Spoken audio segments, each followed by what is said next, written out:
రాష్ట్రంలో జరుగుతున్న వరుస బహిరంగపు పరువు హత్యలను ఏబీవీపీ తీవ్రంగా ఖండించింది. ఇందుకు ప్రభుత్వ బాధ్యత రాహిత్యమే కారణమని ఆరోపించింది. కూకట్పల్లి బస్టాప్ వద్ద నిరసన ప్రదర్శన నిర్వహించింది. ఇందులో భాగంగా ఏబీవీపీ కార్యకర్తలు రహదారిపై బైఠాయించారు.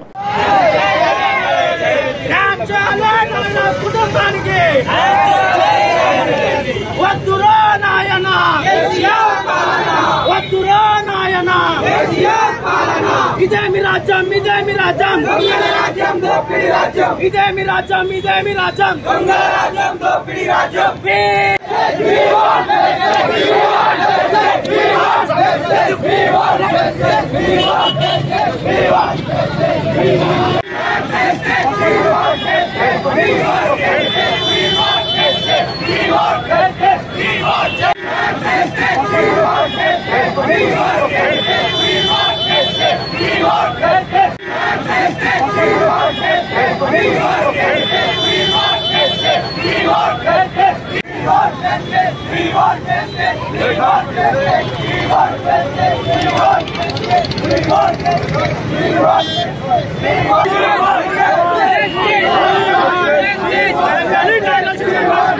ఈరోజు తెలంగాణ రాష్ట్రంలో పక్షం రోజులకు ఒకసారి పరువు హత్యలు అనుకుంటా, మతోన్మాద హత్యలు అనుకుంటా బహిరంగంగా ఈ రాష్ట్రంలో లా అండ్ ఆర్డర్ ఉందా అని ప్రశ్నించే విధంగా సిగ్గుకరంగా ఈరోజు రాష్ట్రంలో హత్యలు జరుగుతున్నాయి. అసలు ప్రభుత్వం ఎక్కడ ఉన్నది, పనిచేస్తున్నదా పోలీస్ డిపార్ట్మెంట్ అని విద్యార్థి లోకం ఈరోజు ప్రశ్నిస్తుంది మిమ్మల్ని. ఈరోజు రాష్ట్రంలో నిన్నగాక మొన్న సరూర్ నగర్ లో బహిరంగంగా నడి రోడ్డు మీద ఒక వ్యక్తిని విచక్షణ రహితంగా గొడ్డళ్లతో మారణాయుధాలతో చంపడం జరిగింది.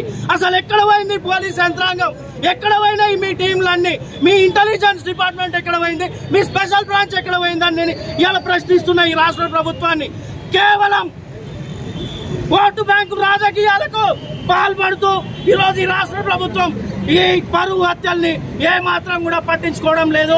ఈరోజు పరువు హత్యలని ఈ రాష్ట్రంలో విచ్ఛిన్నంగా అక్రమాలు అరాచకాలు జరుగుతున్నాయి. ఈ సంస్కృతి మున్ముందు కొనసాగితే తెలంగాణ భవిష్యత్ అంధకారంలోకి రాబోయే కారణం ఉన్నది.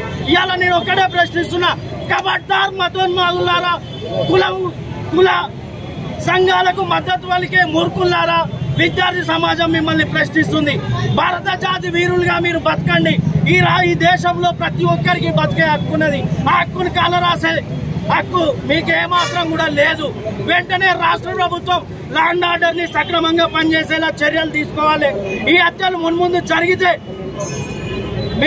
ఈ హత్యలు ఎవరెవరైతే పాల్పడుతున్నారో వాళ్ళందరినీ బహిరంగంగా ఎన్కౌంటర్ చేయాలి. వాళ్ళకి ఏమాత్రం భయం లేకుండా పోయింది.